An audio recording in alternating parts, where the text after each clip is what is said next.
Hello everyone, welcome to sleepy classes. तो आज हम डिस्कस करेंगे वीकली करंट अफेयर्स के क्विज, यानी कि 15 क्वेश्चंस डिस्कस करेंगे with respect to current affairs and साथ ही साथ डिस्कस करेंगे उनके एक्सप्लेनेशन कि जो ऑप्शंस गिवन है उनके आंसर्स जो हैं किस हिसाब से अकॉर्डिंगली करेक्ट हैं। So first question we have is कि India's largest floating solar power project is located in which one of the following states? A Gujarat, B Karnataka, C Telangana, D Tamil Nadu. तो इसका करेक्ट आंसर है option number C, that is Telangana.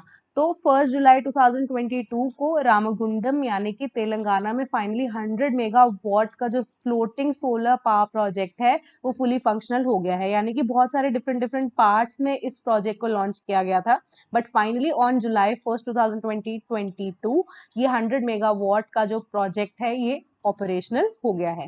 Next question we have is, consider the following statements regarding anthrax. First, anthrax, also known as Wool's disease, is a zoonotic disease. Second, it is primarily a disease of the herbivores, with both domestic and wild animals being affected by it. Third, host animals shed the bacteria into the ground, which sporulates when exposed to air. Which of the following statements are correct? A 1 and 2, B 1 and 3, C 2 and 3, D all of the above, यानी कि 1, 2 and 3.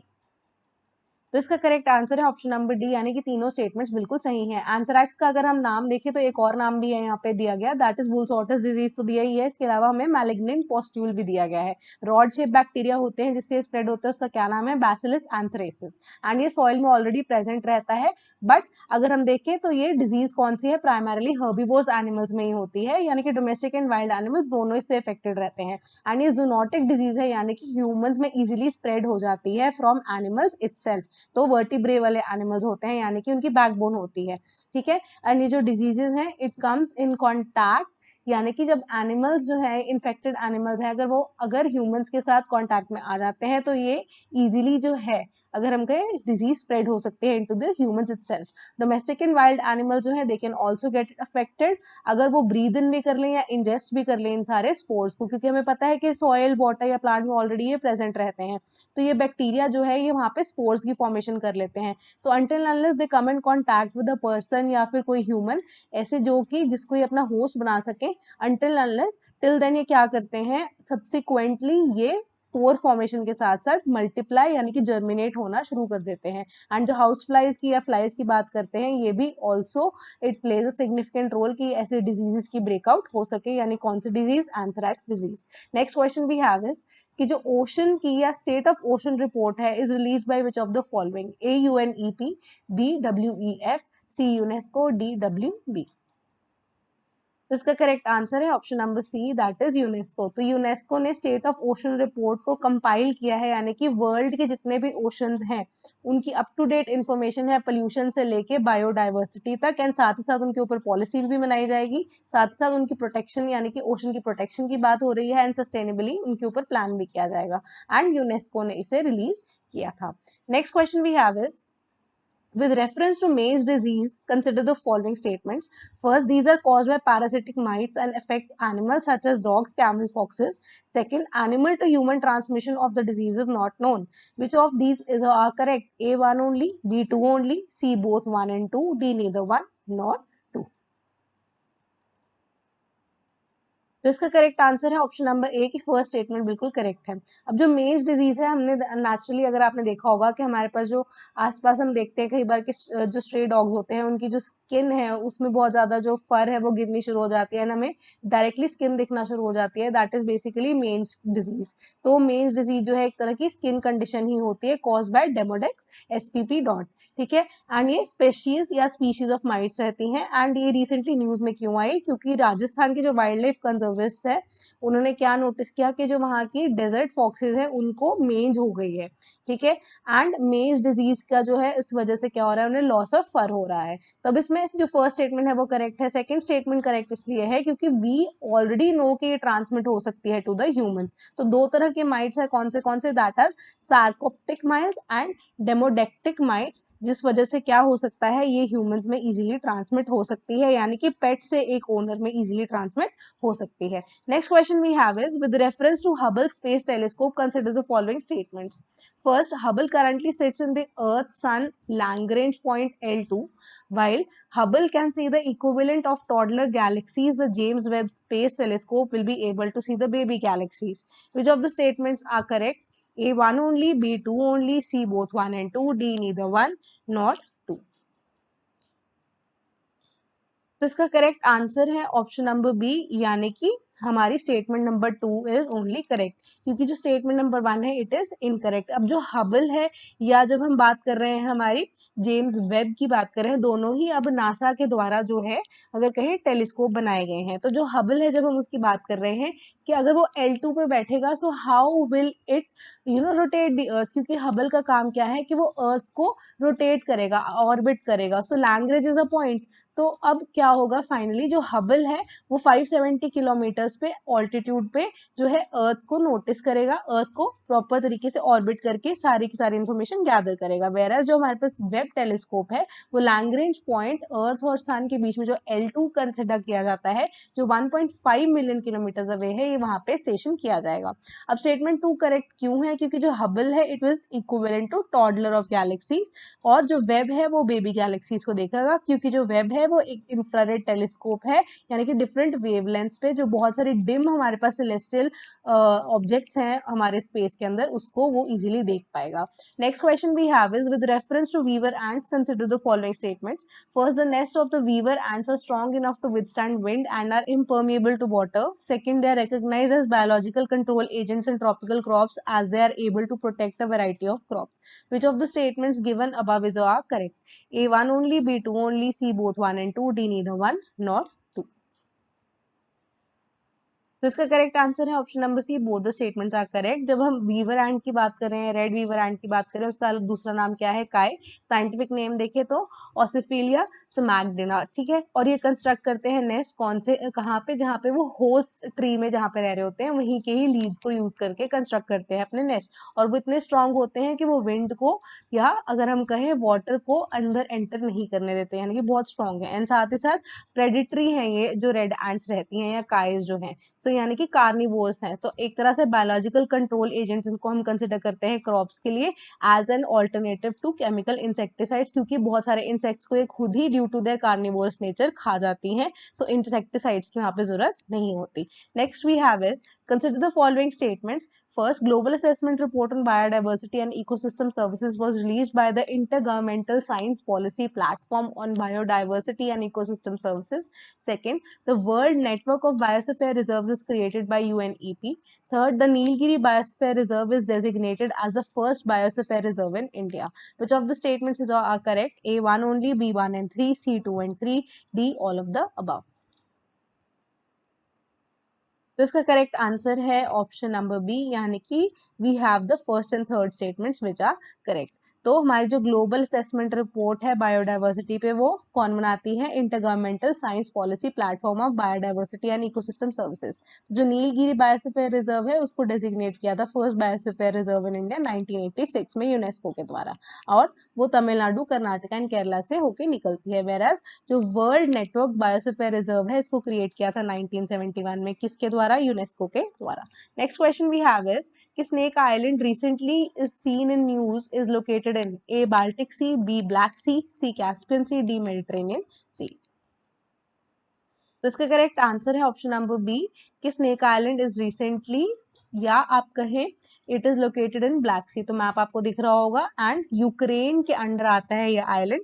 And कहा गया था कि काफी ज्यादा conflict जब हमारा जो रशिया यूक्रेन का चल रहा है इसके अंदर काफी ज्यादा बम्बार्डमेंट हुई है रशिया और यूक्रेन की आर्मी में, ठीक है, कहाँ पे, स्नेक आइलैंड पे। Next question we have is consider the following statements regarding Saharia tribe. First, Saharia are an ethnic group in the state of Gujarat. Second, they are classified as particularly vulnerable tribal groups. Third, they are particularly skilled in making caoutchouc from khair trees.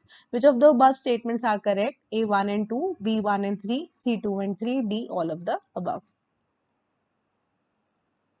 तो इसका correct answer है option number C, यानी कि ethnic groups तो हैं ये particularly, but from the state of Madhya Pradesh and some parts of Rajasthan as well. तो जो सहारिया ट्राइब है इनको डिक्लेयर कर दिया गया है particularly vulnerable tribal groups, and ये एक्सपर्ट वुड्समैन होते हैं एंड फॉरेस्ट प्रोडक्ट्स में गैदरर्स भी होते हैं, एंड ये स्किल्ड भी होते हैं फ्रॉम मेकिंग कैटजू फ्रॉम खैर trees. Next question we have is Apollo 11 mission is related to A. Electrodynamics of moon's interaction with the sun, B. Explore the dark side of the moon. C. First manned mission to the moon. D. Collect data on moon's radiation levels. तो इसका correct answer है option number C कि Apollo 11 है, it became one of the most publicly recognized mission of NASA और first manned mission to the moon ये था. Next question we have is consider the following statements. First, Ukraine is bordered by both Black Sea and Mediterranean Sea. Second, Romania, Poland and Belarus share land boundary with Ukraine.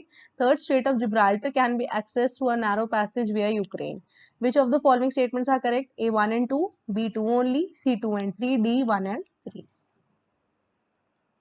तो इसका correct answer है option number B के second statement ही बिल्कुल correct है. First statement देखते हैं कि it is bordered by both black sea and Mediterranean sea, बिल्कुल गलत स्टेटमेंट है. ब्लैक सी ही सिर्फ और सिर्फ अगर हम कहें एक साइड से बॉर्डर करते हैं यूक्रेन को, आप ये मैप देख सकते हैं तो यहाँ पे आपको दिख रही होगी ब्लैक सी. ठीक है, सेकेंड स्टेटमेंट है हमारे पास Romania, Poland and Belarus share land boundaries with Ukraine. Belarus है, पोलैंड भी है एंड रोमेनिया भी है, तो सेकेंड स्टेटमेंट बिल्कुल सही है. तीसरी की स्ट्रेट ऑफ जिब्राल्टर की बात कर रहे हैं तो इट लाइज अफ्रीका वाली साइड पे जो कि फार अवे फ्रॉम यूक्रेन है. ठीक है, so the third statement is also incorrect. Next question we have is what do you mean by the term non-attainment cities under the National Clean Air Program NCAP? A, those cities which are chosen for the intervention of under the air program which could not attain the air satisfactory ambient air quality. Second, those million plus population cities selected on the basis of higher than 100 air quality index for more than 100 days. C, those cities which have proposed an action plan under National Clean Air Program. And D, none of the above. तो इसका correct answer है option number ए, यानी कि एक तरह से ये ministry of environment, forest and climate change का इनिशिएटिव है जिसके साथ क्या हो रहा है कि 82 सिटीज को सिलेक्ट किया गया है. ठीक है, बेसिकली तो 102 सिटीज है उनको चूज किया गया है एंड 82 नॉन अटेनमेंट सिटीज हैं. ठीक है, under the national clean air programme. And finally अब क्या होगा, ये जो सिटीज है इनके ऊपर वॉच रखी जाएगी, आइडेंटिफाई किया जाएगा कि उनके जो एमिशन सोर्सेज हैं वो क्या है, उनको असेस किया जाएगा एंड साथ ही साथ असेसमेंट के बाद ये चीज देखी जाएगी कि प्रायोरिटाइज किया जाएगा कि कौन से सोर्सेज ऐसे हैं जिस वजह से जो इनकी एयर क्वालिटी है वो खराब है. साथ ही साथ इवैल्यूएट किए जाएंगे बहुत सारे ऑप्शंस जिनसे इसको कंट्रोल किया जाएगा एंड साथ ही साथ उसी के बेसिस पे एक्शन प्लान को सेटअप किया जाएगा. अब कौन सी सिटीज हैं जो सबसे ज्यादा टारगेट पे है, ये जो लिस्ट दी गई है इसमें कैपिटल सिटीज जो है उनको इंक्लूड किया जाएगा यानी कि टारगेट पे है, प्लस जो मिलियन प्लस सिटीज जिनकी पॉपुलेशन है उनको प्रायोरिटी पे रखा जाएगा. Next question we have is fit for 55 initiative जो है उसको लॉन्च किसने किया गया है? A, European Union, B, G7, C, BRICS, D, AU KUS. तो इसका करेक्ट आंसर है option number A, European Union. तो फिट फॉर 55 एक्चुअली में क्या है, अब यूरोपियन जो कंट्रीज हैं या जो यूरोपियन यूनियन है उन्होंने कहा है कि हम अपनी जो कार्बन एमिशंस हैं वो 55% से कम कर देंगे बाय 2030. ठीक है, तो कंपेयर करेंगे हम इसे 1990s के लेवल से. अब इसमें क्या चीज कहा गया है कि अब जो कार्बन एमिशन है उसे कम करने के लिए वो क्या करेंगे कि अब कोई भी ऐसा इंजन होगा, कंबशन इंजन जो होगा, जिससे क्या होगा, अब जिससे कार्बन प्रोड्यूस होता है वो इसको प्रोड्यूस करना ही बंद कर देंगे यूरोपियन यूनियन की कंट्रीज फ्रॉम 2035. एंड साथ ही साथ अब कोई भी ऐसी जो अगर केरोसिन ऑयल की बात हो रही है, जो गैसोलीन फ्यूल्स हो रही है, पेट्रोल जो है, उनके लिए अगर इम्पोर्ट की बात करें, जो टैक्सेस की बात करें, उन्हें बढ़ा दिया जाएगा. अब सस्टेनेबली अगर हम एक ऑल्टरनेटिव भी ढूंढेंगे इन सब के लिए, साथ साथ in the terms of maritime transportation also और एविएशन के लिए भी, यानी कि एयर फैसिलिटीज के लिए भी, या अगर मरीन या शिप्स की बात करें उनके लिए भी हम ऑल्टरनेटिव ढूंढेंगे कार्बन का. ठीक है, एंड साथ ही साथ अब कोई भी कंट्री ऐसी है जो कि चीप कार्बन प्रोड्यूसिंग चीजों के लिए या जो जिनका कार्बन जो फुटप्रिंट है ज्यादा है, उनके लिए अगर बात करें, उनके साथ ये ट्रेड जो है कम करने की बात कर रहे हैं. एंड साथ ही साथ टैक्सेस जो है, इम्पोर्ट जो है, उस हिसाब से जो है उनके जो रेट्स एंड टैक्सेस हैं उन्हें बढ़ा दिया जाएगा या उनके साथ ट्रेड करना ही अगर आप कहें बहुत ज्यादा कम कर देंगे. तो लोअर करेंगे cap in the EU emissions trading system, और इसे क्रिएट किया गया था इन 2005. ये जो ETA है, it is working by placing a cap on the carbon emission की कंपनीज जो प्रॉपर तरीके से, अगर हम देखें, कार्बन को ध्यान से नहीं देख रहे हैं, जो अपने कार्बन एमिशंस की जो उनको सेट वैल्यूज हैं उनको फॉलो नहीं कर रहे हैं, नॉर्म्स को फॉलो नहीं कर रहे हैं, उनके साथ अब फर्दर जो यूरोपियन यूनियन जो है ट्रेड नहीं करेगा, उनको फाइन भी किया जाएगा. एंड साथ ही साथ अलाउंसेस भी वो बाय करेंगे from other countries and roll over करेंगे इन सभी अलाउंसेस को, ताकि एक बेटर तरीके से ट्रेड हो सके एंड जो कार्बन एमिशंस है फाइनली 55% से कम हो सके by the year of 2030. Next question we have is consider the following statements about RIMPAC. First, it is the largest international maritime exercise in the world. Second, India participates in it regularly. Third, it is held annually. Which of the above statements are correct? A 1 and 3, B 1 only, C 1 and 2 only, D 2 and 3 only. तो इसका correct answer है option number C, यानी कि we have 1 and 2 only.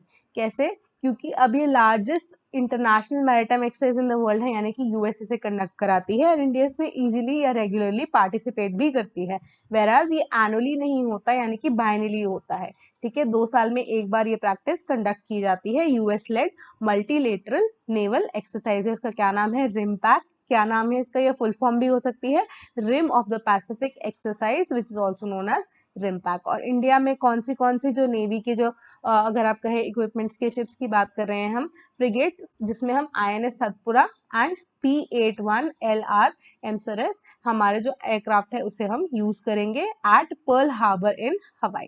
So next question या last question we have is कि which of the following state has topped the state ranking index for NFSA 2022 in terms of implementation of National Food Security Act? A Odisha, B Uttar Pradesh, C Delhi, D Andhra Pradesh. तो इसका correct answer है option number A, that is Odisha. की government ने recently publish किया है क्या? That is state ranking index for national food security act 2022. तो इसका मोटो क्या था? Creating resilient food systems to optimise the delivery of the benefits. तो ओडिशा ने इसे टॉप किया है.